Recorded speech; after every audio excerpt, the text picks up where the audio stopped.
Gonzalo, Felipe, bienvenidos. Voy a contar un poquito de dónde los conozco. Gonzalo y Felipe estudiaron conmigo diplomado de psicología positiva ya por el 2017, ¿no?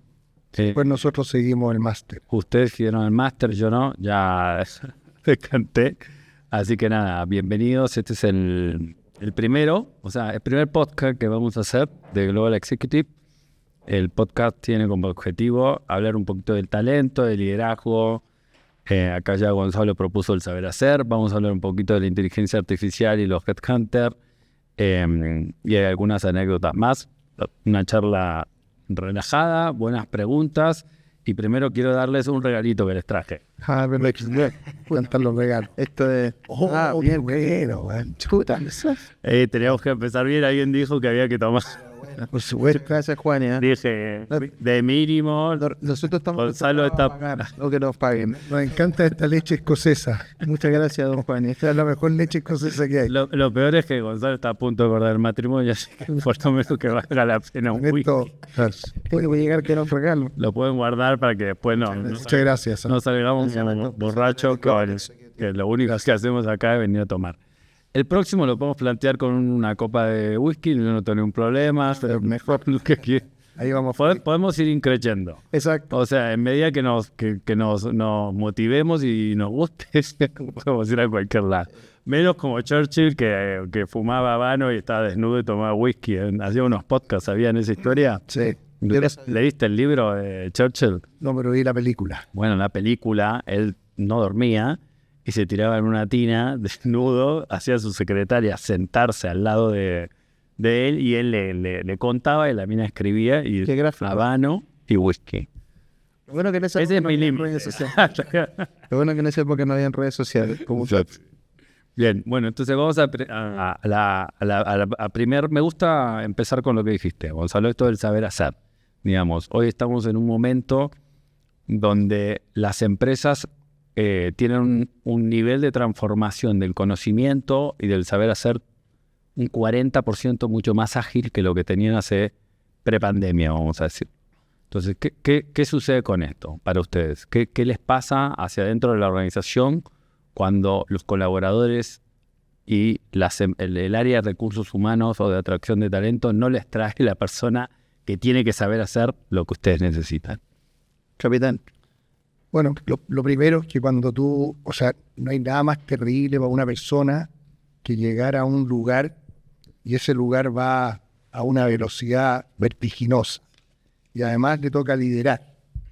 Entonces, esa persona entra en un conflicto personal de inseguridad tremendo, pero eso tiene un efecto multiplicador en todos sus colaboradores, porque si yo tengo un currículum muy pesado y yo digo que soy, por ejemplo, soy un ingeniero que puedo aplicar para ser un director de operaciones de producción y la verdad es que no tengo ese saber hacer, más que todo lo que sea la parte teórica, es obvio que esa persona va a entrar en un conflicto porque la organización le va a demandar Algo que que él trate de imaginar, ¿te fijas? Entonces, yo creo que, como decías tú, las empresas han cambiado mucho.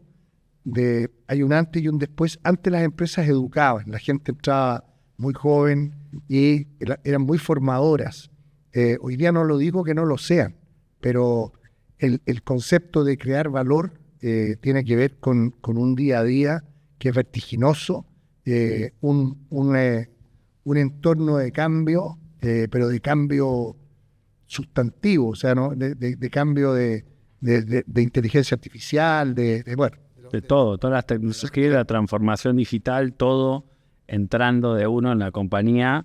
Y eso si tuvieses que resumirlo en 3 cosas, esto de qué debería traerte alguien de recursos humanos en el saber hacer, qué debería chequearte, 3 cosas que debería chequearte antes de traerte un currículum o un perfil a tu entrevista. Tiene que haber una conversación muy honesta con el candidato, o sea, no se trata, yo creo que el juego de roles que hay en una entrevista, ¿no es cierto?, de de trabajo, no se trata de que cómo yo convenzo al que me está entrevistando y cómo el entrevistador me encuentra mis falencias. Yo creo que la conversación tiene que ser muy honesta, tiene que haber un conocimiento muy profundo del cargo, la posición que se está ofreciendo.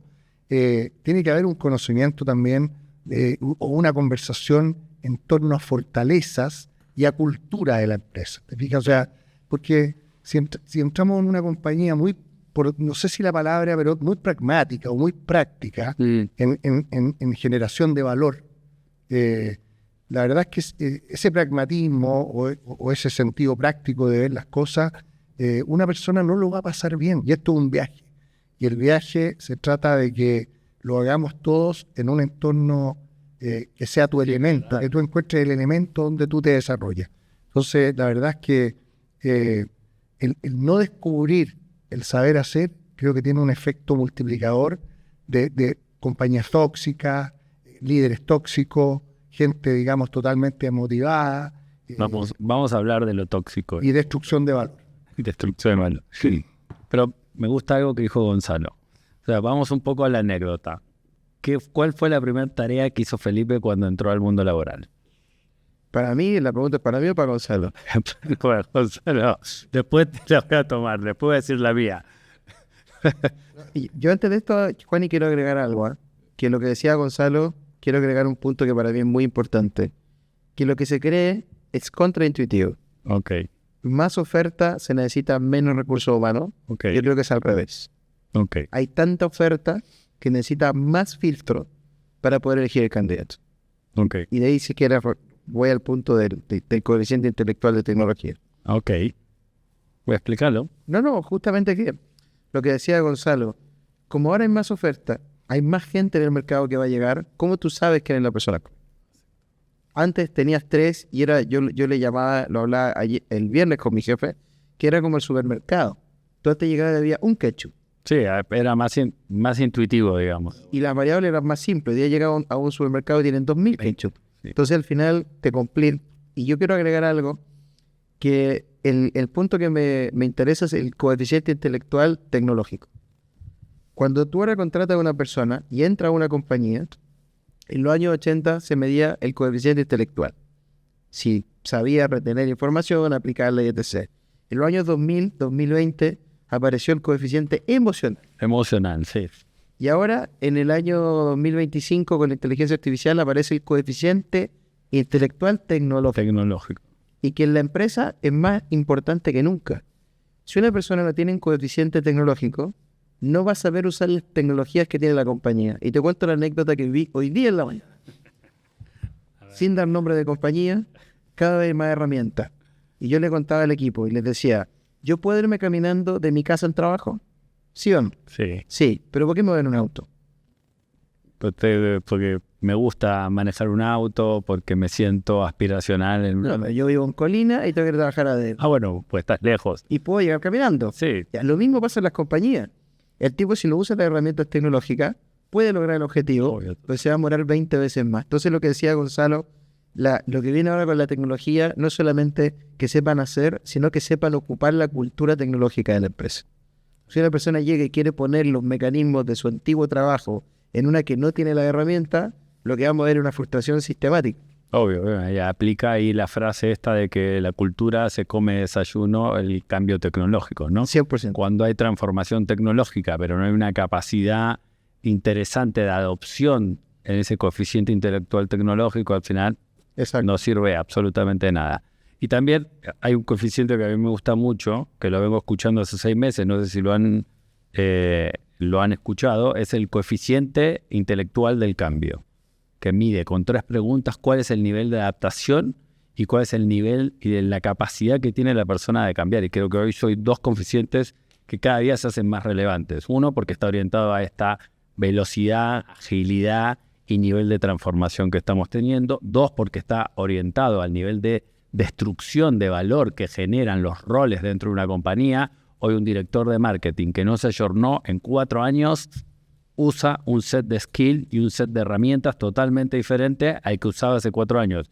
Y si no supo ponerse al día con eso, está frito, está fuera. Entonces, el coeficiente intelectual del uso de tecnología, el coeficiente intelectual de cambio, hoy identificado tempranamente, cambia la vida, porque te impacta directamente en esto del saber hacer, ¿no?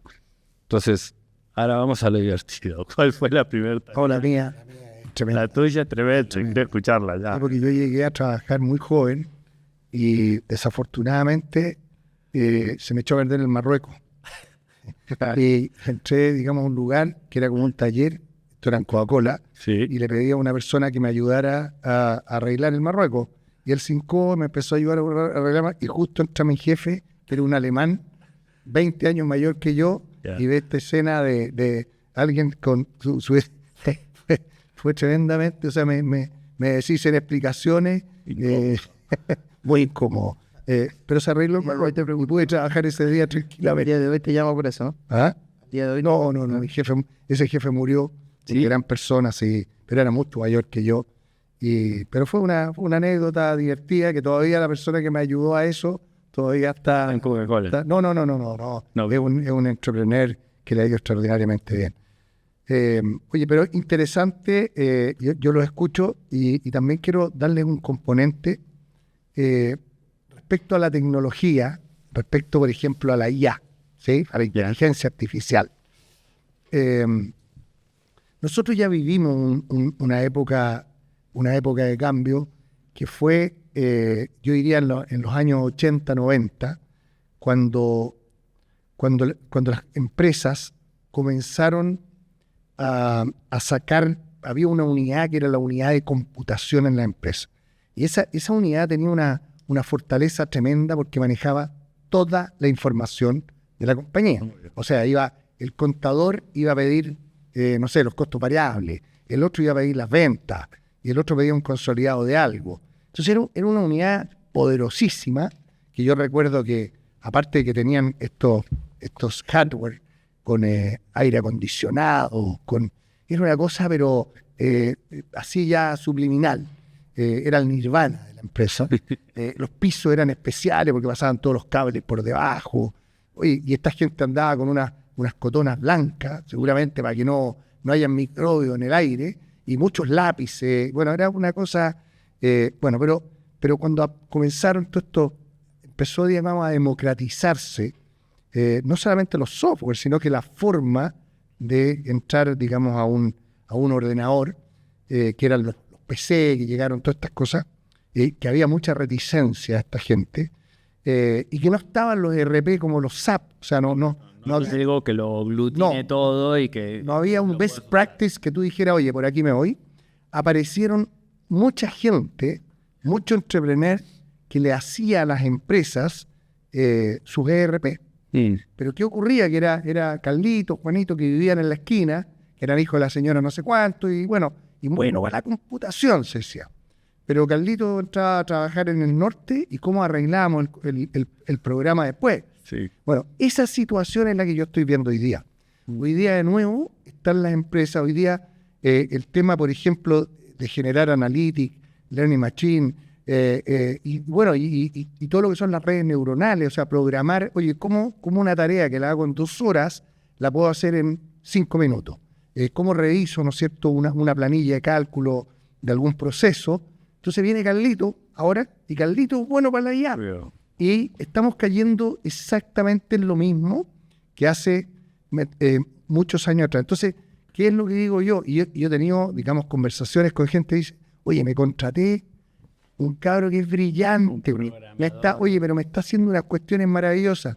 Y la pregunta es, ¿y qué va a pasar el día que Juanito, Carlito, se vayan a trabajar al norte, o crezcan, o quieran hacer otra cosa? ¿Qué va a pasar con toda esa inteligencia que en el fondo, a lo que voy aquí le voy a hacer voy a pasar publicidad para Dell o para IBM, pero es que al final yo creo que hay que ir hay que ir a esos lugares formales, de manera que estas cosas perduren en el tiempo. Entonces, es fascinante hoy día traer a alguien que es, oye, pero un hacker ético, tiene una tremenda potencialidad, pero ¿cuánto tiempo va a perdurar? ¿Qué sostenibilidad tiene dentro de un proceso, ¿no es cierto?, que tú optimizaste, que yo maravillosamente bien, y que hay que seguir emigrando hacia otros lugares? ¿Cuál es la sostenibilidad con ese talento, con esa luz inspiracional que sin duda lo hacen, pero es de alto riesgo. Y pasó mucho, ¿eh? Si ustedes ven el ciclo de cómo reclutaron las empresas en la pandemia, hubo un pic enorme de estas compañías de transformación digital, las Global, las empresas que daban servicio, todas las empresas que hicieron generar un canal online, poner un e-commerce, su canal de venta pasó de los canales tradicionales o los canales modernos, hicieron todo un boom de transformación enorme, contrataron gente y hoy estamos en el ciclo. La fintech, los últimos 2 años, han destruido más de 270.000 empleos a nivel global. Han cerrado un montón de compañías tecnológicas de fintech.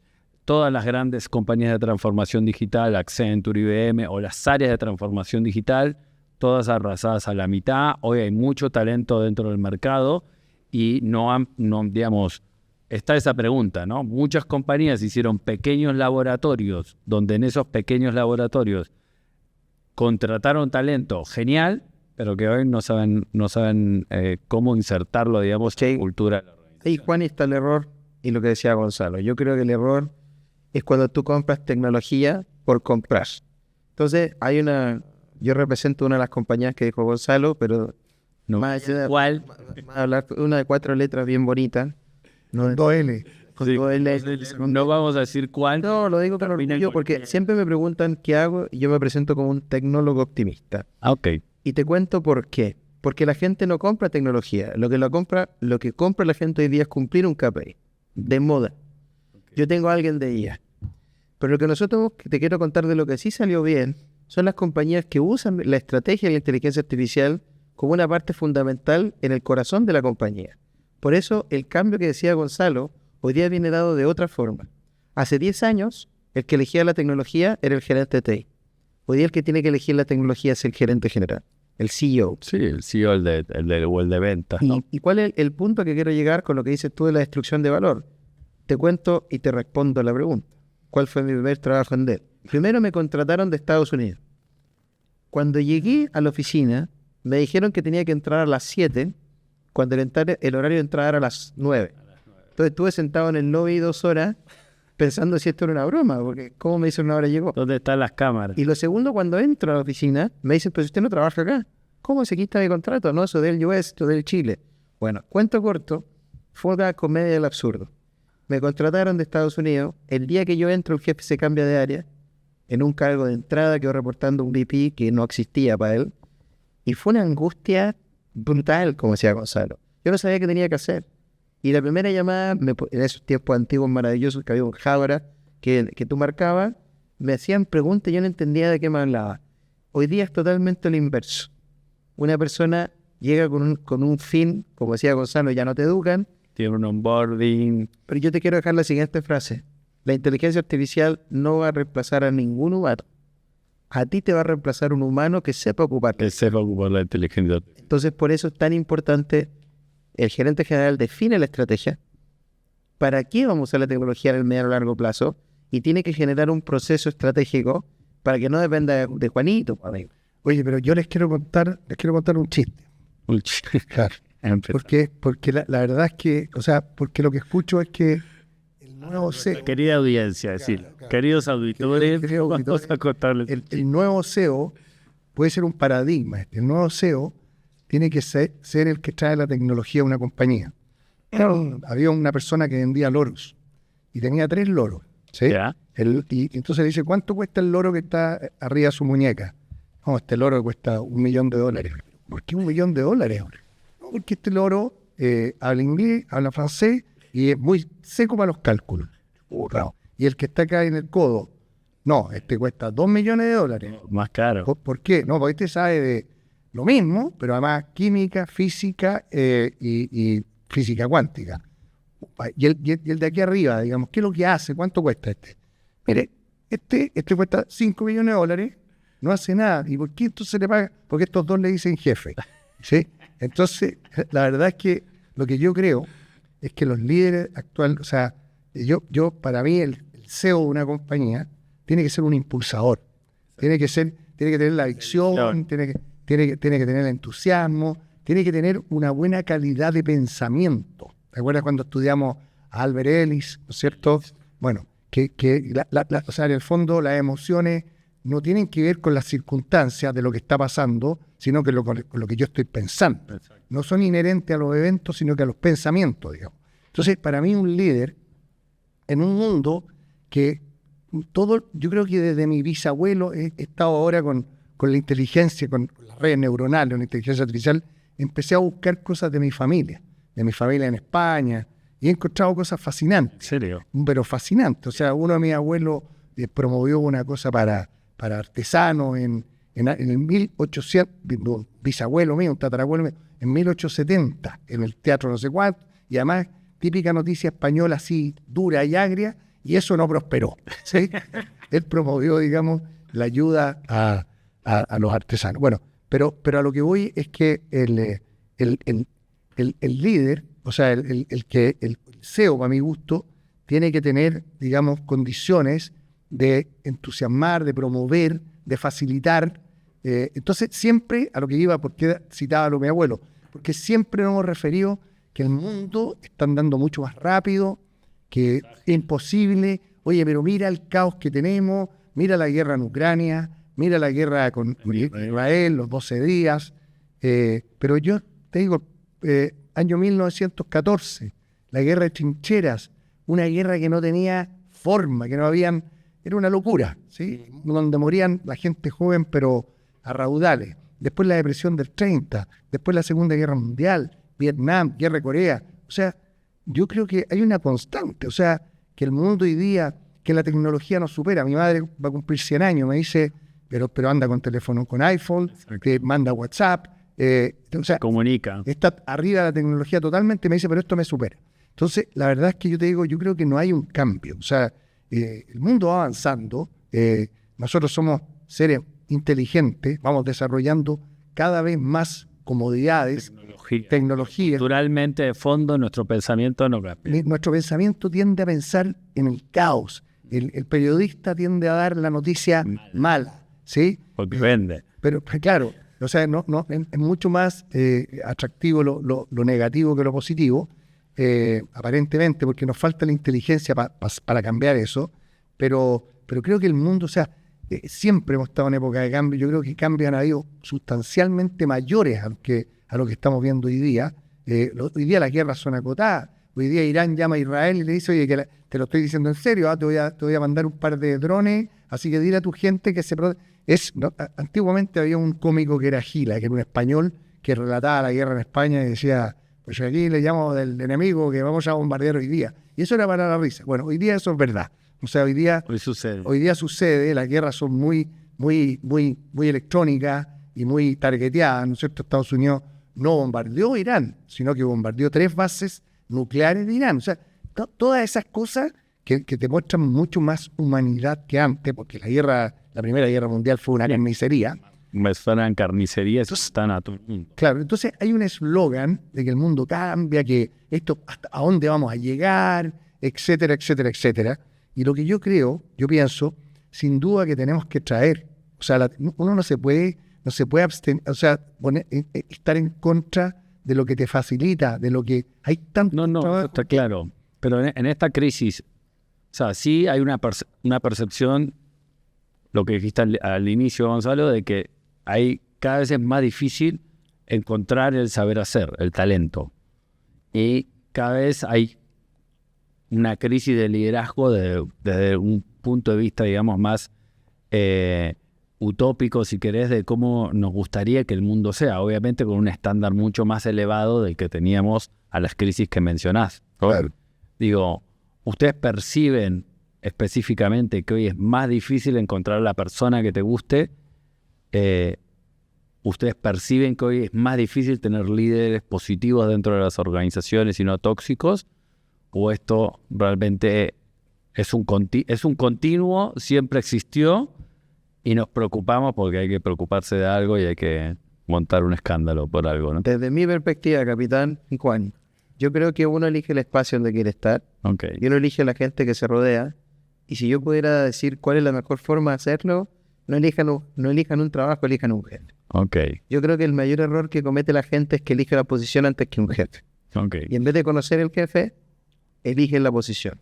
Y contestando la pregunta, en varias compañías, no solamente en Dell es la misma, pero el que hace la diferencia es tu jefe. Okay. Puedes tener un equipo optimista y un equipo negativo, y por osmosis se van a llevar. Lo que sí yo creo, que tocando el punto de Gonzalo, antes los ciclos eran más largos. Por ejemplo, si tú tenías un gerente general de una empresa, duraba 15 años, porque el que estaba preparándose tomaba 10 años. Okay. Pero hoy día un cargo puede estar listo. Es más rápido. Claro. Entonces la pregunta que te hago de vuelta a ti como headhunter y como líder de recursos humanos, ¿cómo tú contienes la ansiedad de un profesional que está listo para el siguiente paso y no hay espacio para él? Fíjate que yo te daría un enfoque. No, yo te daría un enfoque si es, tú dices más difícil. Ya me voy, perdón. Pero pero si es más difícil o más complejo.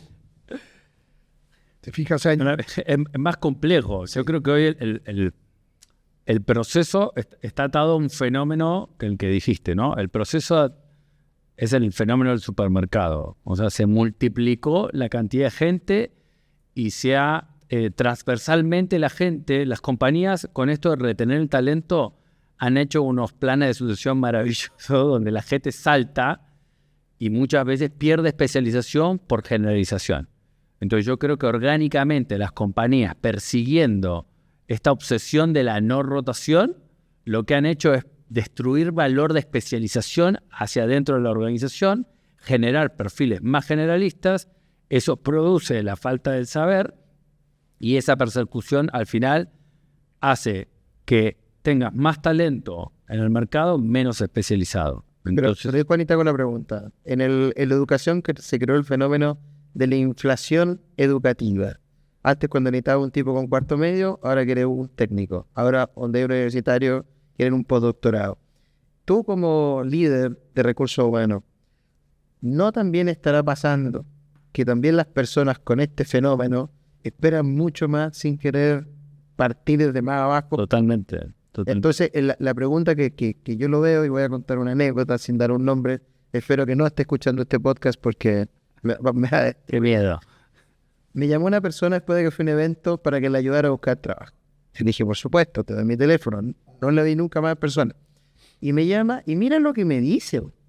Vengo saliendo recién de la universidad, pero yo voy a trabajar solo en el trabajo remoto, que tenga que ir a la oficina 2 veces a la semana, que quede en Isidora, que paguen bien. Ustedes son unos baby boomers. Eso es lo que son ustedes. Una flexibilidad. Son unos inflexibles.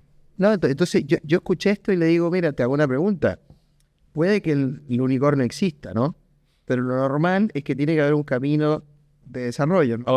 Porque al final uno termina molestando porque la problemática no del trabajo es mía. Entonces, yo la pregunta que te hago, Juan, en esta generación que tú dices que está con el celular, que vuelvo al concepto original, es la promesa no cumplida. Muy bien. También la generación de cristal, o esta generación al final, es la generación que ha sido, por un lado, bastardeada con un celular, con el ciclo de... con la promesa de que con un scroller va a tener una recompensa de corto plazo mucho más rápida. Entonces, tiene recompensa de corto plazo. Está invadida por el ojo del gran hermano en su vida. Las generaciones sucesoras le dicen que es de cristal y que no aguanta nada y que se toman todo personal y que son sensibles. Entonces, para mí es normal que sean la promesa no cumplida, porque tienen todas las condiciones para no serla. Los bastardeamos psicológicamente, les arruinamos la vida poniéndolos en el Big Brother y además le exigimos. O sea, para mí están todas las condiciones para que el deterioro de esta generación en el mercado laboral exista, digamos. Es la consecuencia, pero ¿qué hacemos los que somos de otra generación y adultos? ¿Cómo nos hacemos cargo de lo que le hemos inculcado a esta generación para que sean lo que... ¿Te puedo agregar algo? Porque si no te pones fácil, ya te pones a exigir, está fácil. ¿Te puedo hacer un alcance? Quieren flexibilidad, pero ¿quién habló de la flexibilidad laboral? ¿Te puedo hacer un alcance? Sí.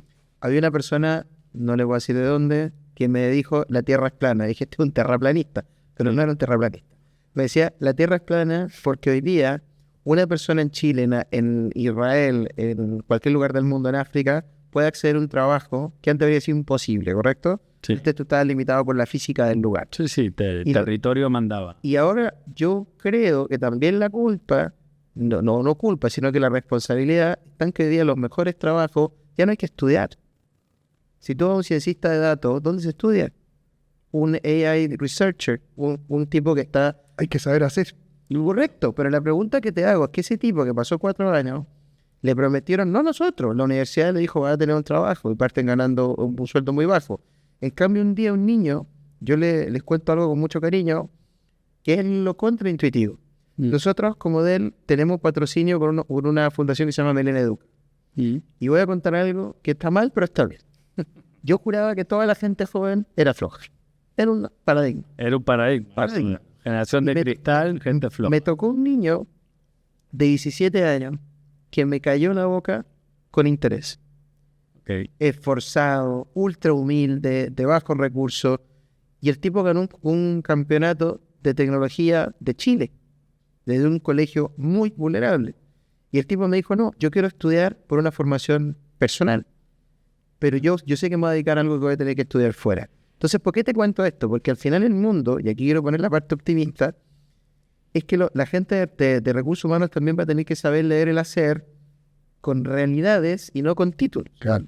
Y se genera un cambio de paradigma. Un cambio de paradigma total. Porque en un estudio que leí, que no tengo el nombre exacto, pero te lo puedo mandar, salía que hace 20 años una persona que nacía en una comuna vulnerable, ganar más de $1.000.000 era muy difícil. Era poco asequible. Hoy día tienen sueldo de sobre 5 millones en cargos que no se estudian y que son muy difíciles.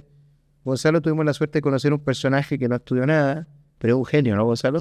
Y te lo dice con orgullo. No sé cuál es el nombre que le pone él, pero tiene un nombre. No sé, sí, no lo recuerdo. Un outsider, no tengo idea, pero él tiene el orgullo de decir yo no estudié, y son estos hackers éticos. O sea, esta gente que sabe.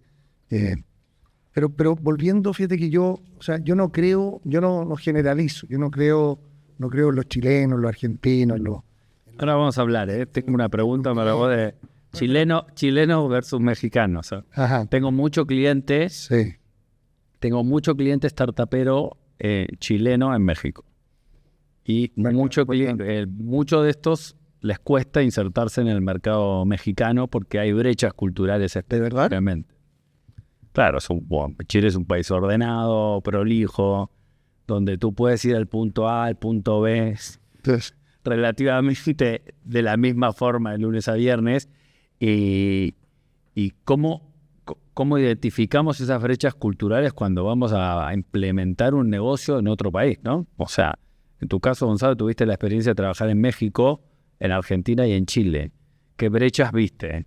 Y después voy a las tuyas, ¿no? Que trabajas mucho también. O sea, primero, yo te digo, lo primero es que no hay clúster de personas. O sea, lo que te puedo decir, yo vi extraordinarios trabajadores totalmente en Argentina. O sea, extraordinarios, o sea, fuera de serie, gente muy capaz, te fijas, y está totalmente fuera del contexto del argentino. Sí. Y en México también, o sea, en México vi gente también, o sea, no podría definir, digamos, un clúster de mexicanos. Lo que sí podría decir que la convivencia, por ejemplo, en Argentina, la convivencia de barrio, la convivencia de donde tú vives, sí es diferente a la chilena. O sea, es una convivencia mucho más integrada.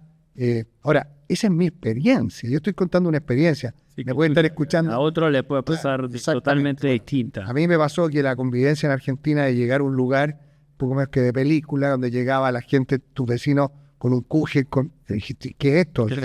En Chile yo viví en lugares donde jamás conocí a mi vecino. Bueno, excepto el terremoto. No, ni siquiera. Yo te digo, yo pasé el terremoto del 2010, traté de hablarle a un vecino y no estaba tan bloqueado que no se fue. No, claro. Bueno, y en México, si tuviera que buscar, digamos, un factor común, yo diría una frase, es la distancia de corazones. O sea, me pasó estar negociando con alguien y que de repente al segundo tequilazo mira, a mí la plata no me interesa, cabrón.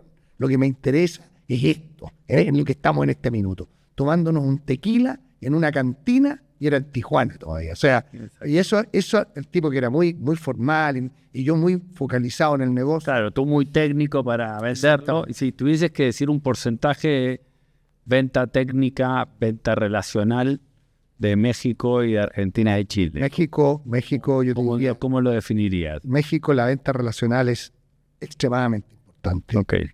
Cómo se dicen las cosas. Hay que ser prolijo. O sea, eso que a veces nosotros, tanto en Argentina como en Chile, yo creo que, te voy a decir algo, pero yo creo que Chile es un país que sin duda tiene un país muy grande como Argentina, y nosotros no nos damos cuenta, pero nosotros hablamos muy cerca, de nuestro acento muy, a pesar de que nosotros decimos, no, totalmente diferente, pero para el mundo, cuando nos escuchan hablar, no es raro que a uno le digan tú eres argentino, pues el idioma es, el acento ya... Estamos en el sur. Y sobre todo en el sur, o sea, ya ahí hablan... En la Patagonia son patagónicos. Pero yo te diría que en México lo relacional es muy importante, lo directo, lo frío, lo de frente, no quiere decir que haya que ser cínico, no, pero hay que buscar la forma para llegar a las personas. México es un país muy grande, enorme, donde la palabra no está en el diccionario, o sea, y eso, oye, no es malo, o sea, ellos flanquean, tú no tienes que... Ahora, es un matiz diferente. Un 80% de tu éxito en la búsqueda de un buen comercial o un talento comercial va a estar muy orientado a alguien relacionado en México que no tenga que ver tanto con una capacidad técnica de explicar el producto, mientras que en Chile quizás estamos al revés, ¿no? Tiene que tener una capacidad técnica y además siendo un mercado de tamaño más chiquito el chileno versus el mexicano o el argentino, también la moneda de cambio es más rápida. Yo siento sí que comercialmente, por ejemplo, en Chile, si tú no lo haces bien, es más fácil que te vuelen, que te hagan la cruz y no te perdonen, digamos. En cambio, en México sí siento que te perdonan más fácilmente. Ahora, con respecto a Argentina, yo aquí voy a decir, no es general, no es general, pero también la mentalidad del argentino a todo nivel es mucho más expansiva que la mentalidad del chileno. Eso es bueno y eso es malo. O sea, el chileno va siguiendo las reglas, ¿sí? Y el argentino es mucho más expansivo. O sea, tú le pasas un formulario al argentino y a lo mejor no te lo llena, pero te lo devuelve con más preguntas, de otra manera, porque tienen una mentalidad más expansiva, más de lo posible. Es un país que te ha demostrado que es posible. Han tenido a Maradona, a Messi, al Papa, a la reina en Holanda. Todos sus personajes. Claro, entonces es un país donde en Chile existe la palabra esto no puede ser. Entonces somos más situados en un paradigma, cuando hay viento norte llueve. Entonces todas esas cosas nos ayudan, ¿no es cierto?, a modelar nuestra vida y la modelamos en un contexto. Y que en Argentina, que es un país mucho más expansivo, que está más cerca de Europa, que tiene, digamos, es un país europeo. La Pampa tiene un territorio también que modela el pensamiento. Yo siempre tengo la teoría de que el territorio y los negocios están modelados por el tipo de país, ¿no? Hay un humorista chileno que estuvo este año en el Festival de Viña que hablaba un poco de esto, como por qué en Chile si es un país flaco somos gordos, como las contradicciones y los paradigmas que entrega el territorio, ¿no? Y al final yo creo que sí hay mucho del territorio que modela el pensamiento de las personas, ¿no? ¿Sabes que la cordillera es una pared. A mí, Fanny, me ha pasado lo opuesto. Mi mejor relación ha sido con los mexicanos y los argentinos. Sí. Y me ha costado más. ¿Por qué lo opuesto? No, porque me he encontrado una relación mucho más...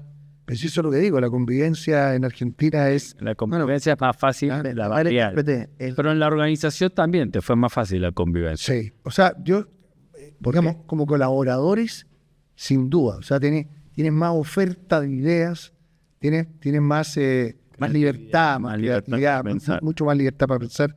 Yo trabajaba con agencias publicitarias extraordinarias, o sea, eran geniales, pero eso viene, yo creo que una mentalidad que te la inculcan desde pensar en lo posible, de que los niños participan, ¿no es cierto?, desde muy chicos, en todo, absolutamente en todo, y hablan, o sea, te toca un niño argentino en un avión al lado, y te habla. Y te habla te vuelve loco. Entonces, o sea, esa mentalidad expansiva. Ahora, el mexicano tiene un desplante también. Es muy creativo, demasiado creativo. Oye, México y Egipto, o sea, las pirámides son... Sí, se las disputan. Exacto. Bueno, en Asia hay algunos. No, yo solo iba a agregar que a mí un jefe mexicano que adoro me dijo algo. Mira, el mexicano te presenta el mundo como el gringo. El gringo te dice que es racional. Te dice que es racional, pero es más emocional de lo que tú te imaginas. Y después te va a echar o te va a decir que no por una razón racional, Sí. pero tomar la decisión por una emoción. Y lo que yo he visto desde mi vertical es que el mexicano, el gringo y puede que el argentino también, a mí me lo enseñaron así: corazón, negocio y fiesta. Ok. Tienes que tener conexión real, tienes que ser bueno en lo que haces, pero tienes que lograr quedarte más allá de lo normal con las personas, pero no pasarte de la raya. Yo lo que vi acá en Chile era que si tú invitabas a tomar a un colaborador, al otro día era diferente. Okay. El mexicano no. El mexicano sale en la noche, toman, lo pasan bien, pero al día siguiente volvemos a tener una jerarquía. El chileno la confunde un poco. Se lo toma, ¿no? Yo lo he visto así, no sé lo verá Gonzalo, pero he visto casos dramáticos que no voy a contar en este podcast. Bueno, vamos a entrar en una parte un poquito más de preguntas. Ahora los voy a entrevistar un poco más yo. Entonces, vamos a hablar primero de confidencialidad. Entonces, ¿cuál fue el evento menos confidencial que han vivido en su trayectoria profesional? Ese evento que tenían que buscar a alguien de manera confidencial y se fue de las manos, la confidencialidad. Yo te diría, ¿cuáles son los eventos? Porque yo te digo... Una búsqueda que, no sé, tenían que sacar a alguien y se enteró todo el mundo. Yo llego a la conclusión que el pensamiento colectivo es tremendo. O sea, es una cosa que no tiene límite. Y ahí es donde yo creo que está la máxima expresión de colaboración y de pensamiento colectivo. O sea, yo he salido de una reunión donde hemos tomado ciertas decisiones 7, 8 de la noche. O sea, donde ya la organización no existe. Y al otro día... Toda la organización lo sabe. Toda la organización empieza este pensamiento colectivo y cada uno va agregando un ingrediente que al final yo te diría que están acertados en un 98%. Entonces tú dices, pero ¿de dónde salió esa información? O sea, y tengo muchos ejemplos que tú dices, pero ¿cómo? Yo recuerdo una vez... Materializó ese pensamiento. Claro. Ahora, ¿qué pasa? Que la organización, y esto me acuerdo que lo aprendí, yo tuve la oportunidad de estar con un coronel general que estuvo en Irak. ¿Ya? Y él, estoy hablando de las primeras invasiones de Estados Unidos en Irak, y él tenía su habitación, estaban en un campo, digamos, de militar, y su habitación salía inmediatamente a la oficina donde estaban todos sus colaboradores. Y él salía, después de haber tenido alguna reunión telefónica o qué sé yo, y los colaboradores inmediatamente sabían lo que pasaba. Entonces él no entendía, ¿cómo? Si yo no dije nada. No dijiste nada. Entonces se dio cuenta que sus colaboradores le miraban la cara, y la cara reflejaba si la cosa iba bien, si la cosa iba mal, y empezaban a articular, ¿no es cierto?, una hipótesis. ¿Qué hizo este general? Puso un espejo antes de salir a mirarse la exactamente. Entonces, y ahí se pegaba sus cachetaditas, qué sé yo. Pero yo te digo, la organización, yo una vez me acuerdo me estacioné de una manera diferente y fue un caos en la organización. O sea, ¿qué pasó? Y fue que se me había quedado algo, había regresado, algo pasó. O sea, entonces, la percepción, la capacidad de percibir de un equipo, de un colectivo, es infinito, es inmenso. Entonces hay que tener mucho cuidado porque todo comunica. Y Juan, nunca vas a ver a más gente conectarse puntual que cuando una meeting se llama update. Todo me llega a la hora perfecta. Y te cuento la mía, hubo un cambio organizacional, y resulta que todo el mundo tenía teoría. Era como 60, y Gonzalo una vez me llamó y me dijo, déjate de armar teoría en la cocina, ¿bueno? Porque están viendo cosas que no han pasado. Y yo tenía una, otros tenían una, y cuando pasó, una persona, yo tenía una reunión normal, y me dijo, bueno, yo sé que me va a echar, pero ¿cómo? No, es que tengo todo el plan en mi mente. Y al final la gente, en todas las llamadas pensaban que le iban a despedir. Están todos colapsados. Y al final el que salía, nadie lo vio venir. Bueno. Bien, pudiste No, la compañía hizo su parte, pero lo que te digo es que la paranoia, como dice Gonzalo, es increíble. El nivel de desarrollo perceptivo. La teoría del inconsciente colectivo, ¿no? Que todos estamos conectados inconscientemente, digamos, a un campo magnético y ahí va la información. Y la sacan, ¿eh? Y la sacan. Obvio, totalmente. O sea, me acuerdo que tenía una abogada que nos defendía en los casos, digamos, de denuncias que teníamos de colaboradores, que ella nos decía, lo que tú piensas que sucedió en términos conspirativos dentro de la organización, fue eso. O sea, ella certificaba que cuando vos tenías que ir, cuando un colaborador venía a hacerte una denuncia con una teoría de la conspiración, tú te tenías que defender porque realmente era lo que había sucedido. Ahora, otra cosa es tener pruebas, ¿no? Que ese es el gran problema. Muchas veces en torno a la confidencialidad pasa que vos tenés una teoría conspirativa, es realmente lo que sucedió, pero obviamente no tenés pruebas, o sea, si no, eso tendríamos derecho específicamente. ¿Cuál ha sido el evento más raro, más diferente, más curioso, como quieran llamarlo, que han tenido dentro de la vida en la organización? Algo que digan. Yo he tenido... Si quieren, o sea, si vamos al drama. Si quieren drama. Si quieren divertido, ahí. Bueno, eventos raros he tenido muchos, pero por la cantidad de años que llevo trabajando, pero tiene que ver para conectar con el saber hacer.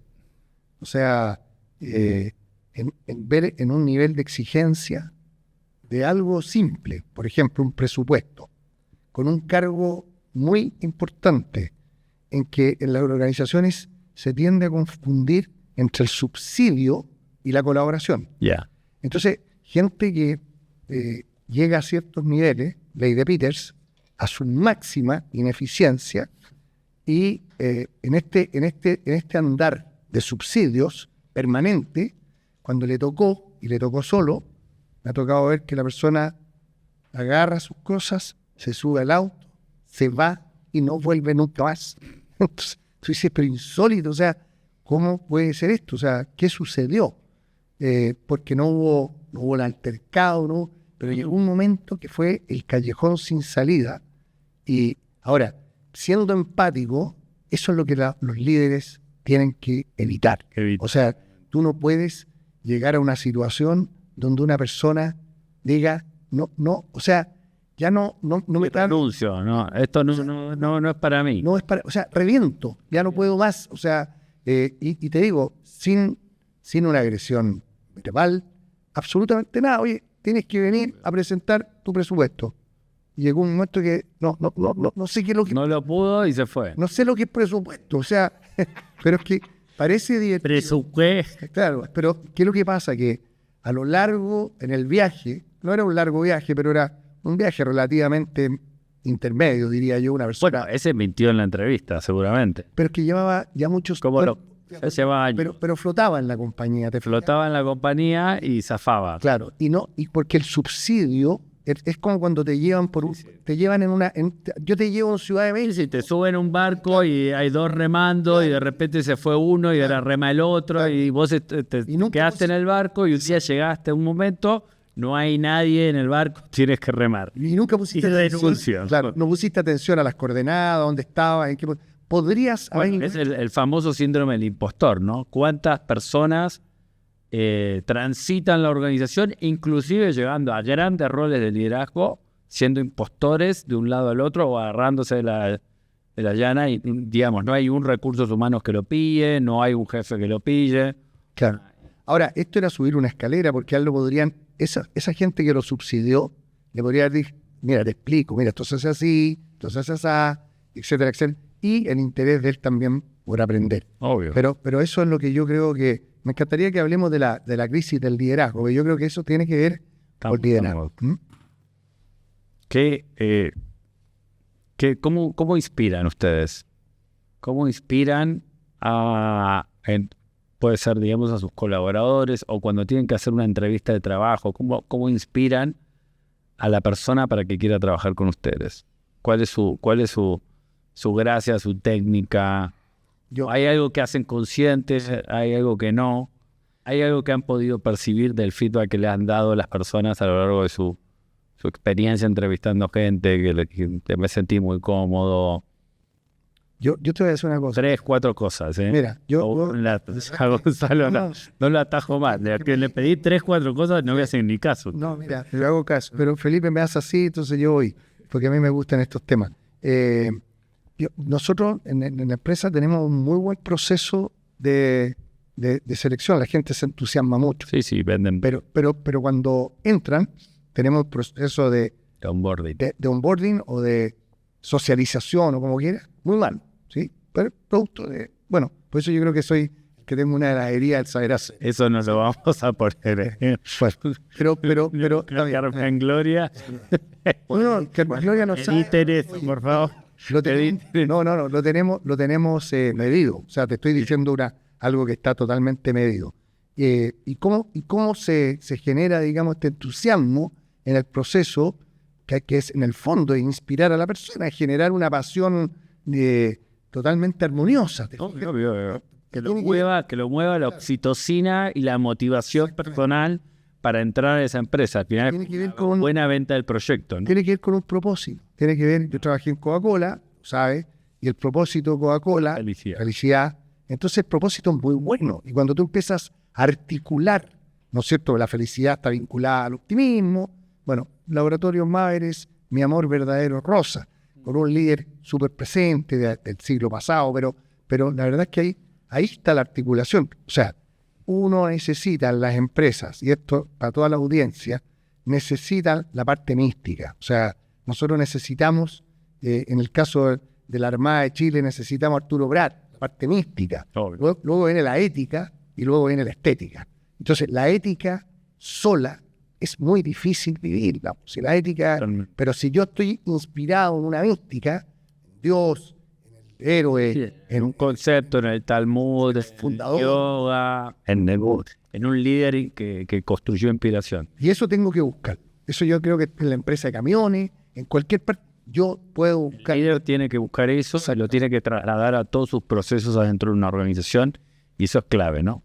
O sea, al final, si no haces una buena venta del proyecto al candidato o a la candidata ligada, digamos, a la mística que tiene la organización o tiene los líderes, difícilmente que consigas ese nivel de motivación inicial para que la cuestión dure, ¿no? Para que el nivel de retención sea un poquito más allá de la media que... Piensa en una startup. El startup lo que tiene es mucha mística. Pero ahí yo solo agregaría... Pura mística. Claro. Es fe. Bueno, fe, mística. Es fe. La mía ha sido fe los últimos 3 No, yo te agregaría, Gonzalo, que... Coraje, pegamos huevo también, ¿eh? Yo trabajo en venta hace muchos años y yo diría que hay una diferencia enorme entre una venta y una transacción. Una venta real agrega valor, una transacción puede destruir valor. Para que haya valor de las dos partes, yo lo único que agregaría al punto de Gonzalo es que tienes que ser infinitamente genuino. No mostrar una cara tuya que no es real. Porque si tú haces una venta de Dell, por ejemplo, que no es real, la bajada del paracaídas va a ser muy violenta y va a tener una persona contaminada. Yo creo que el secreto o la salsa secreta, que Gonzalo lo hace muy bien, es que siempre es la misma persona. Y justamente cuando tú eres auténtico, con un propósito auténtico, con una venta auténtica, la persona sabe a lo que va a llegar. Entonces yo creo que en la entrevista hay que mostrarse como es como una relación humana. Tú con tu pareja, si solo muestras lo lindo de la vida, capaz que tenga un falso referente. Pero creo que los desafíos nacen cuando la persona llega a un punto donde lo que él espera es igual a lo que va a recibir. Muy bien. Y esa es la realidad del día a día. Fíjate que hoy día me pasó que lo que más me agradece la gente es que soy realmente honesto con ellos. No les pongo sugarcoating a nada. Hay un problema, lo hablamos. Pero yo creo que las compañías no existen. Existen personas que lideran compañías. Tú puedes trabajar en Maverick y Gonzalo hace una realidad y otro hace otra. Entonces la pregunta es ¿cómo uno inspira a la gente? Yo, Gonzalo, sí me atrevo a decir que la autenticidad va... Autenticidad, sí, le sumamos que cuando tú hablas no estés orientado a un interés propio, ¿no? Que sea genuino, lo solidario en el otro. Y en cualquier curso de ventas podemos ver también que cuando tú no eres auténtico con el otro, lo que haces es resta la confianza y la credibilidad que ha generado ese espacio. Y ahí la autenticidad se conecta con la personalidad. Por ejemplo, yo creo que un equipo de cualquier índole tiene una identidad. Entonces, cuando tú haces la entrevista, lleva las preguntas, calza con esa identidad. A la personalidad. A la personalidad. Entonces, autenticidad, personalidad, propósito. Te cuento una anécdota. El año de la pandemia, teníamos que abrir un equipo completo nuevo. 2020. Ahí no me contrató a mí, por si acaso. No teníamos... Lo que pasa es que teníamos que hacer un contrato con gente interna y yo le pedí a las personas que no pusieran edad en el currículum. Y hay una persona que llegó muy jovencita, tenía 21 años. Yo no lo sabía. Era mujer, tenía una voz dulce, podía tener 60 o 21 años. Era espectacular. Y cuando la contratamos, todo el mundo nos criticó. Que cómo contratábamos un puesto de cine a una mujer tan joven. Yo ni siquiera... Porque las entrevistas eran sin cámaras para evitar el sesgo. ¿Y sabes que terminó siendo el mejor colaborador que he tenido en la historia del equipo? Porque tenía su personalidad y autenticidad. Entonces, yo les cuento lo que decía Gonzalo. Líder experto en sus debilidades. Lo he dicho muchas veces. Muéstrele lo malo también. ¿Por qué vamos a mostrar que la empresa es hermosa? Que al final el primer problema es que hay que sacar el mundo. Bien, bueno, eso estoy tratando de hacer ahora en LinkedIn, darme la vuelta de... Empecemos hablando de también nuestras sombras o de las cosas que hacemos mal, ¿no? En esta falta de genuinidad creo que muchas veces también nos conformamos con decir lo que hacemos bien y no decimos lo que hacemos mal. Exactamente. Bien, ¿no? Y falta un espacio de discusión generalizado, ¿no? Puede ser LinkedIn, que es una red donde aglutina mucho el mundo profesional, pero ¿cuándo vamos a ponernos a hablar de ese costado B, del lado B, ¿no? Desde una organización, desde el liderazgo, cómo uno refuerza, en su experiencia, cómo sí se refuerza el liderazgo cuando uno se muestra vulnerable o muestra el lado B. Pero el lado B para mí es una exacerbación de la fortaleza. Ok. O sea, ¿dónde están los descarrilamientos de la gente? No son debilidades. Están para mí. No, obvio. Están en su fortaleza. Si eres un exceso de la fortaleza. Si tú te gusta el control, un exceso de control expresado en micromanagement puede reventar un colaborador. Pues. Entonces, ¿cómo? Y adicional a eso, yo creo que parte el líder que no conoce su fortaleza nunca quiere mostrarse vulnerable. Okay. Porque si tú, por ejemplo, eres un líder que te encanta la estrategia, que te encanta la comunicación y no te gusta el trabajo de reporte, tú puedes decirlo cuando eres muy fuerte en algo, pero cuando tienes el síndrome del impostor no quieres ser vulnerable porque no quieres que te agarren de ningún lado. Totalmente. Entonces yo creo que lo que dice Gonzalo, exceso de fortaleza por supuesto, pero también el exceso de falta de fortaleza, o sea que no sabe lo que hace bien y tiene miedo de decir lo que hace mal. Ahora yo creo que en el mundo empresarial hay una curva que uno va viviendo y es como decir, oye, ¿cómo se juega el tenis? Mira, re fácil, pégale fuerte al fondo y cruzado, ¿cierto? Cruzado, muy fácil, pero cuando tú estás ahí en la cancha es muy difícil. Es difícil. Entonces también yo creo que los estilos de liderazgo van respondiendo a las diferentes etapas de tu vida. O sea, eres mucho más cauto cuando, o sea, al principio, soltero, oye, la verdad es que lo paso bien, libre, me expreso, se perdonan los errores. Sí, además uno sabe que es joven y entonces tiene ese halo de juventud y que claro, la gente joven se puede equivocar, tu ámbito, ¿no es cierto?, de responsabilidades es menor. Y yo por lo menos sentía que lo pasé muy bien en mi primera etapa de trabajo. Profesional. Claro, después viene ya la época cuando ya vas tomando otros niveles y tienes responsabilidad en serio, que niños en el colegio, sí. Y ahí eres más cauto. O sea, porque es fácil decir, oye, hay que decirle a tu jefe y expresarte y ser determinado, pero hay que ser, o sea... A cualquier costo, consecuencia, ¿no? Claro, exactamente. Hay una curva de reputación que uno va ganando, donde la reputación al final te va haciendo mucho más cauto, ¿no? Y esa cautela tiene que ver con que tú te vuelves más consciente de las consecuencias. Y después viene otra etapa. Te fijas que es la etapa que yo viví en estos últimos 10 años, que es una etapa... Calzones sueltos, de nuevo. Claro, volvimos a la adolescencia. Pero entonces lo que yo quiero manifestar ahí es que no es un acto de valentía. O sea, la valentía no es no tener miedo, la valentía es atreverse, ¿no es cierto? Sí, pero el atreverse en cierta etapa de la vida, que tú ya estás más resuelto, ya no tienes hijos en el colegio, o sea, realidad, a lo mejor ya tu casa es propia, etcétera. Sí. Entonces, yo creo que en esto hay que tener mucha franqueza, porque yo no puedo transmitirle, si yo tuviera que darle un coach a Felipe, yo no le puedo decir, Felipe, sea un deslenguado o algo, pero cuando uno ya está en la etapa ya final de tu carrera, tienes más experiencia, tienes más argumentos, tienes más vivencias, todo eso lo puedes articular, y esa articulación probablemente se manifieste, te vean con mucha libertad. Y libre este tipo, pero hay, o sea, creo que los componentes de la manifestación de un ser humano no son solamente la actitud, la personalidad, sino que también hay factores ingénuos que te modelan. El contexto, al final. Exactamente, el contexto. El contexto siempre nos condiciona. Entonces, eso está bueno porque justo discutíamos el tema de la inteligencia artificial en el proceso de atracción de talento, y creo que hemos puesto mucho sobre la mesa factores que son humanos, ¿no? Una buena entrevista de un líder tiene que ver con la generación de confianza, con atreverse, con ser genuino, con generar propósito. Todas cosas que hoy la inteligencia artificial te puede alimentar, pero no te puede hacer sentir. Y al final, creo que en el proceso de atracción de talento hay mucho de esto de cómo te hace sentir la otra persona en medida. Y en eso yo creo que es clave que lo podamos experimentar, ¿no? Que el sentir sea clave para atraer y para construir un buen talento. La última, para divertirnos un poco más, ¿cuál es la peor contratación que han hecho en su historia? Quiero irme al otro extremo. Es muy fácil. ¿Alguien que fue un completo o alguien Muy fácil. En una entrevista, no lo elegimos nosotros, llegó por un programa, no sé qué, y todo era de nefasto. Todo eran problemas, todo era un desastre, la compañía pagaba mal, y la historia larga corta, lo despedimos, y el día del despido llegó la mamá.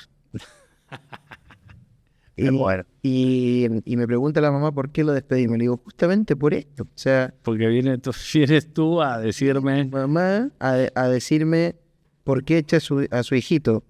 Pero lo que quiero rescatar de eso era que esta persona, el Gonzalo siempre usaba una frase que decía que siempre me decía un comentario que yo tenía acceso a mamá. Es cierto, ¿no, Gonzalo? Claro, eso lo dejo. Gonzalo no lo tiene, pero que las personas quieren que los defiendan, ¿no? Entonces, la peor contratación sin duda fue esa, pero te voy a contar otra anécdota más difícil. Yo trabajaba en un área, me cambio de área, tengo que llevar a una persona, me llevo una persona que era muy buena en el área anterior y no funcionó. Un desastre. Sí, pero Mike de Peters, no, máxima ineficiencia. No funcionó y tocó un workforce reduction. Lo correcto era sacarlo a él, y yo la pregunta que me hacía era, ¿hago lo correcto o hago lo que me dice mi ego? Y al final obviamente hicimos lo correcto, pero fíjate que lo difícil no fue eso, lo difícil fue pensar cómo lo saco. Y la respuesta bien larga, corta, fue con honestidad, con buena onda, le contamos todo, y yo le dije, mira, yo te traje, y ahora yo me llevo una tarea, yo te encuentro trabajo. Ok. Y así fue. Y me mandaste el CV. Exactamente. Y ahora Global Executive. Ahora lo que pasa es que yo he tenido muy, muy malas contrataciones, pero no es culpa del candidato. O sea, cuando tú estás entrevistando a alguien, tú tienes toda la información.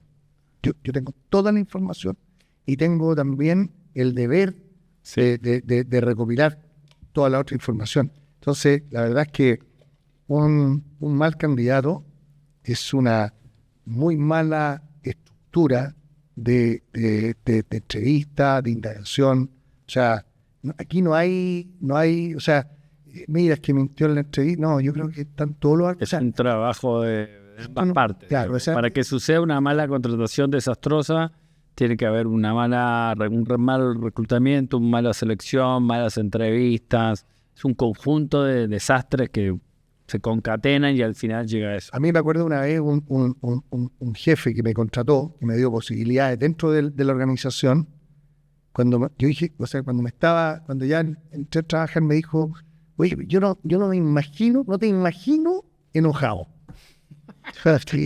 ¿Qué visión tendrá mía, güey?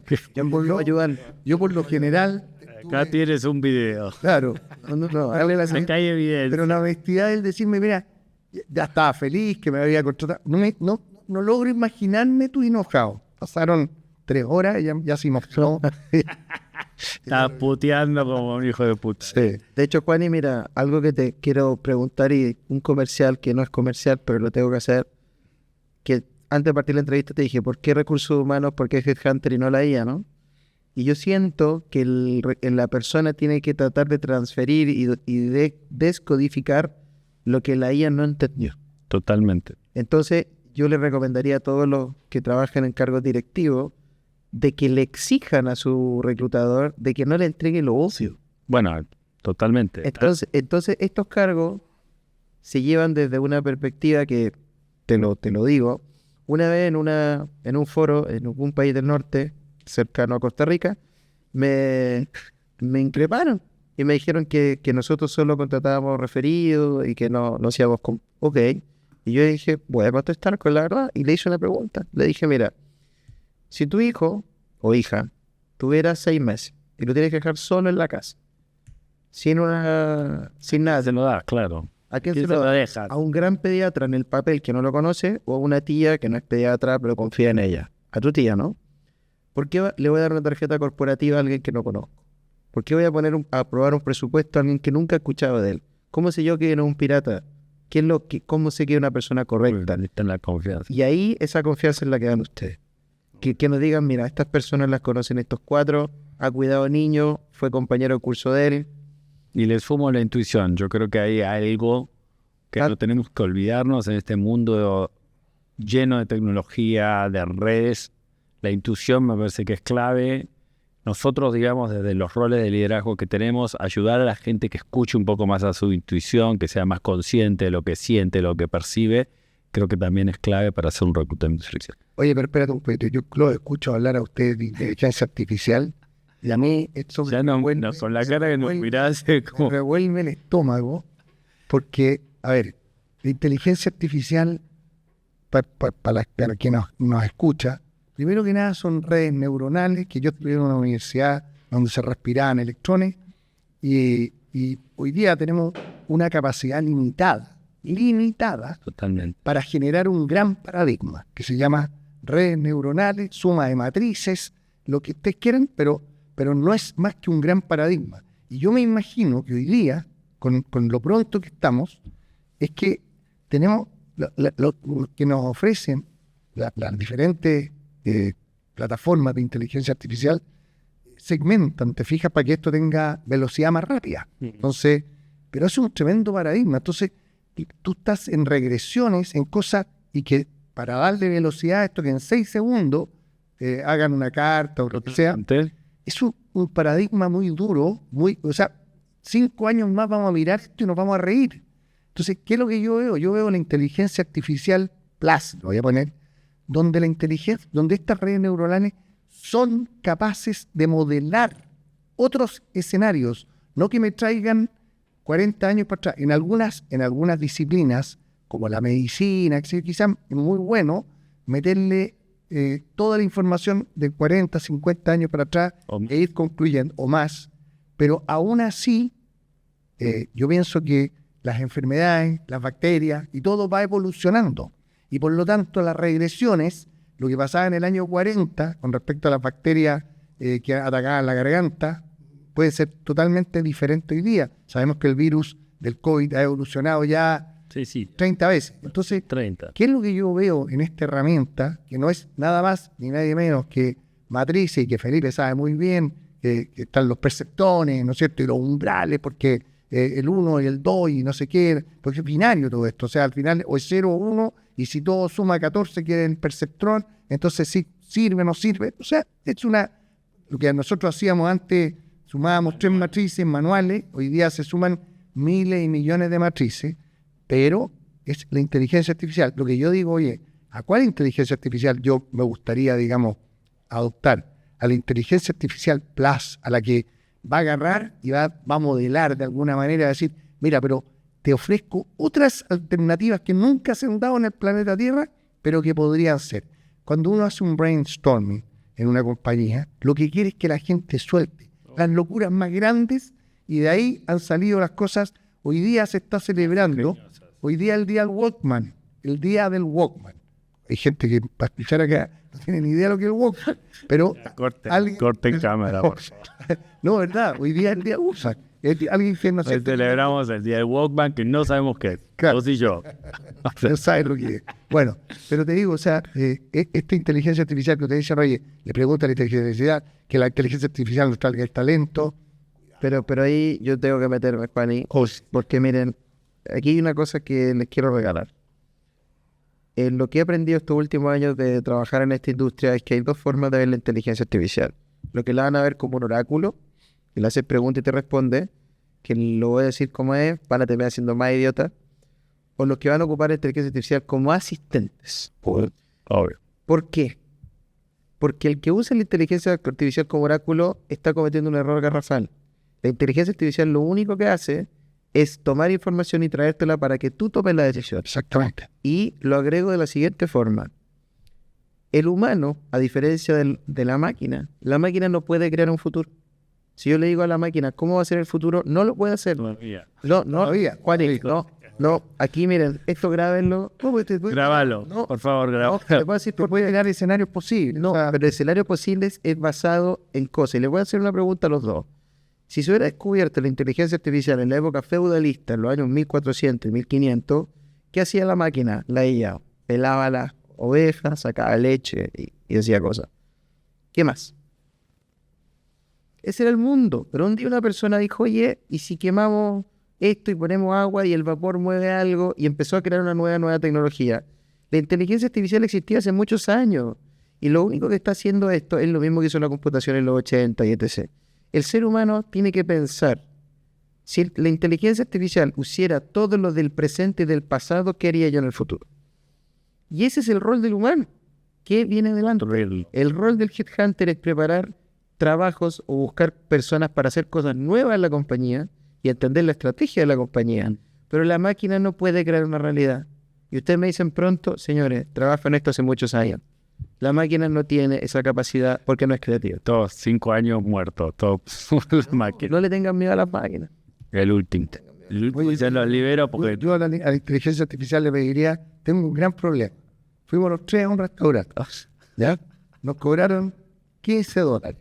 Le dijimos al tipo, al dueño del restaurante, oye, hemos venido siempre para acá, algunas, haznos un descuento. Ah, entonces llega el garzón, va con los 15, dice, ¿sabes qué?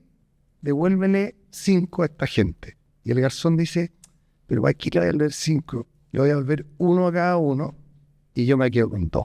Entonces, tú, en vez de poner 5, porque eran 15, ¿sí? 5, pusiste 4, tú pusiste 4, yo puse 4, 4 por 3, 12, los 2 que se llevó el garzón, 14. Y el dólar que se perdió, que me lo diga la inteligencia artificial. Claro, no lo sabemos. Se lo robó. Fue bueno, pero se fue todo control. Pero miren, para mí, Chicos, Oye, pero hay un dólar perdido, güey. O sea, esta cuestión es tremenda.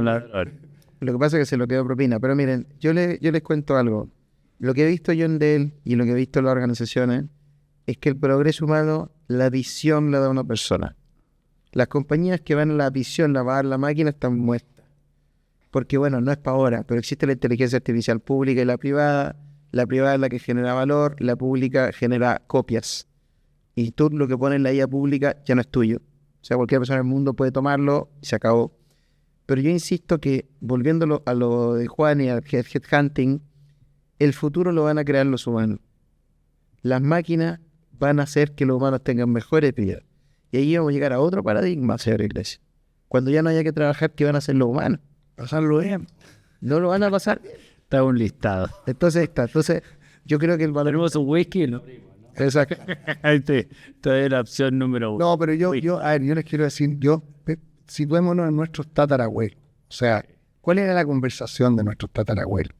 Las mismas de ahora, la juventud, güey, que qué hace en el mundo, que hoy trabajamos, güey, 70 horas a la semana, no tengo idea cuántas horas trabajaban. Hoy día, yo cuando partí trabajando era muy normal reuniones de coordinación el sábado en la mañana. Obvio. El sábado se trabajaba. Iba el sábado en la mañana y ahí podías ir con jeans y todo. ¿Qué ocurrió el día del viernes? El viernes pasó a ser el sábado, porque ya el viernes... Ya el viernes, 3, 4 de la tarde. No hay nadie. Entonces, salvo que acabo de estar en Inglaterra y la cosa... La verdad es que ahí trabajan como locos, como locos. Entonces, ahora mire, tuvieron unos 20 años muy tranquilos, ¿no? Pero esa idea va a crear nuevos trabajos. Seguro, yo creo que, mira, hoy día hay muchos nuevos empleos que hace solamente 7, 10 años atrás no existían. El último. ¿Cuál sería un consejo para las generaciones que recién parten? Yo tengo varios. Adelante, Gonzalo. Dale nomás que tú eres la generación. Eso y tú eres. Mire, Eres el joven de la mesa. Claro. ¿Qué te dices a ti mismo? Gracias de lo del joven. No, a ver.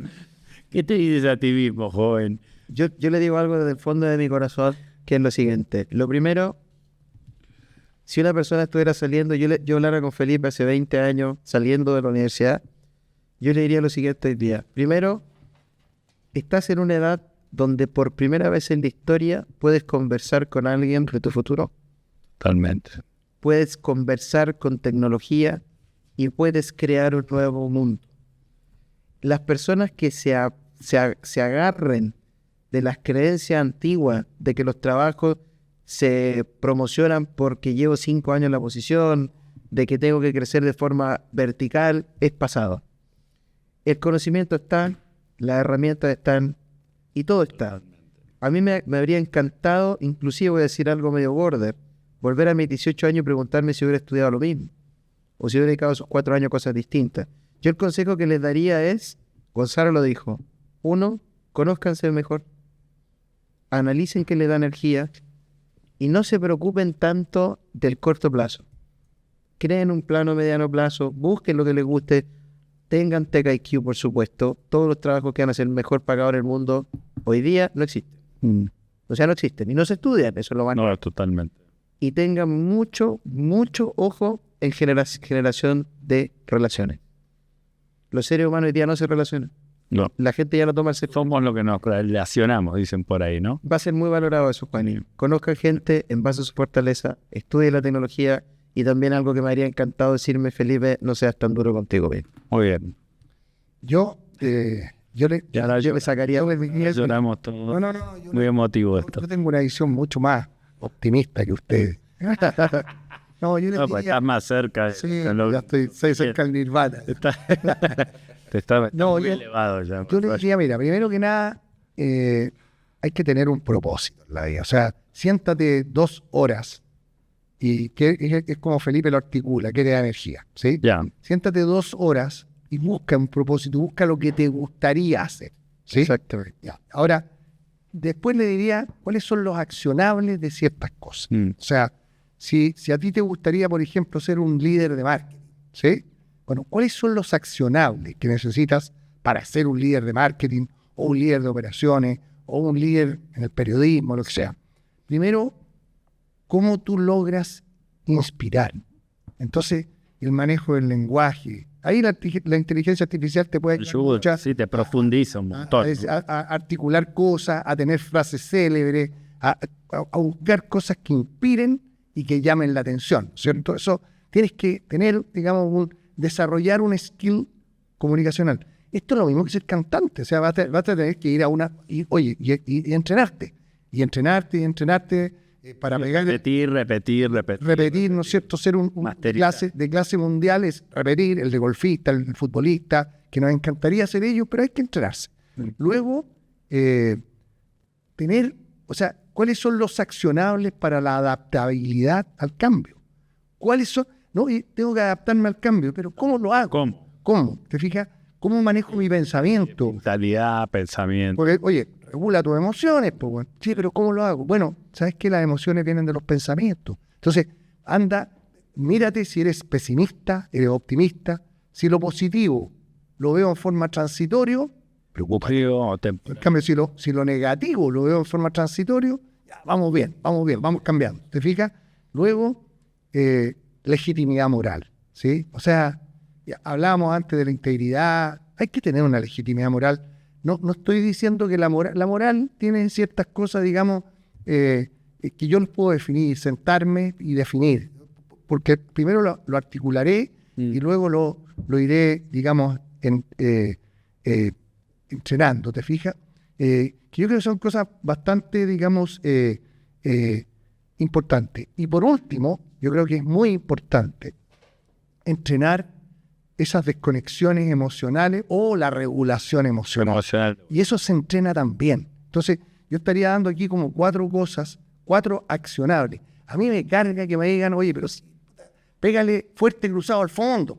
Chao, ya estamos listos. O vas a jugar golf y te dicen, no, mira la pelota, si esto es muy simple. Bueno, no, hay que entrenar. O sea, lamentablemente, amigos míos y amigas mías, o sea, tienen que entrenarse. O sea, obvio, ¿cómo se llama? Práctica de liderazgo. Las prácticas de liderazgo que estudiamos cuando hicimos y eso yo te diría que de alguna manera te vas a acercar a lo que probablemente tú quieres.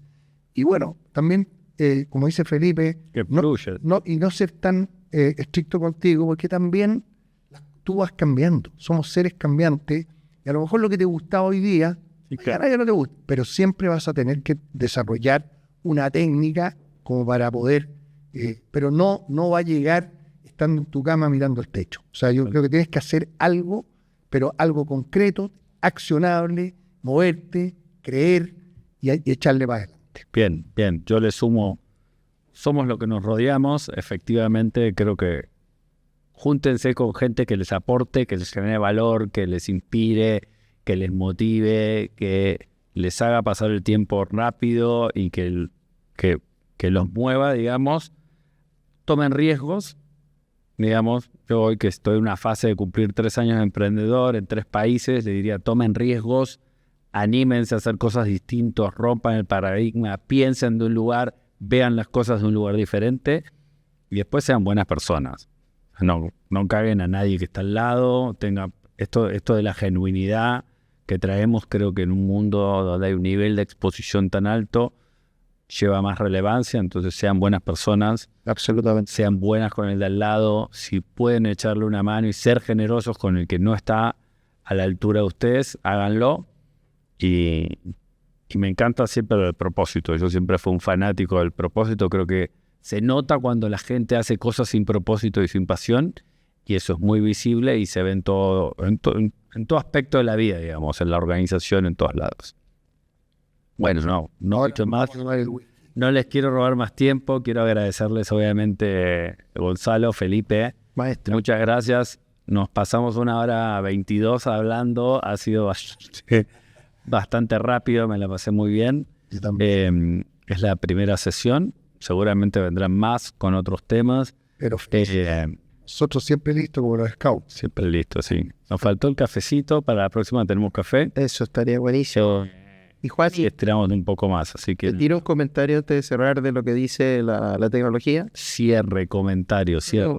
Palabras de nuestro líder Michael Dell. No, algo que me gustó, independiente que trabajemos para él. Él decía que todas las personas van a tener un promedio de 5 asistentes. Que la recomendación para la gente que está escuchando es que la IA los conozca. Con lo que tú dijiste, y Gonzalo dijo, con tu propósito, quién eres tú, qué te mueve, y cuando lleguen al ChatGPT o a la tecnología que usen, háganle esas preguntas. Analiza mis redes sociales, este es mi propósito, esto me gustaría hacer. Y una vez que tenga eso, elige 5 guías. 5 guías. Y tú hazle pregunta a ese guía. Hola, guía psicológico. Tengo esta duda. Ve y recomiéndame algo. Y los que ocupen la inteligencia artificial en modo de preguntas, siempre van a tener la respuesta. Bien. En cambio, el que use la IA para tener respuesta para cosas que no son obvias, van a tener un camino creado por otro. Y lo que decía Michael, hoy día es gratis eso. Hoy sí, todavía no pagamos. No creo que paguemos. Yo creo que lo que vamos a pagar es cuando es como Google ya. Sí. Cuando queremos llegar un paso más adelante. Pero si una persona tiene estos 5 personas que lo ayudan, es más posible que llegue al propósito, es más posible que llegue al liderazgo que si hoy día está solo. Totalmente. Y puede tener Aristóteles de guía. Bien, muchas gracias. Muchas gracias. Gracias, don Juan. Gracias.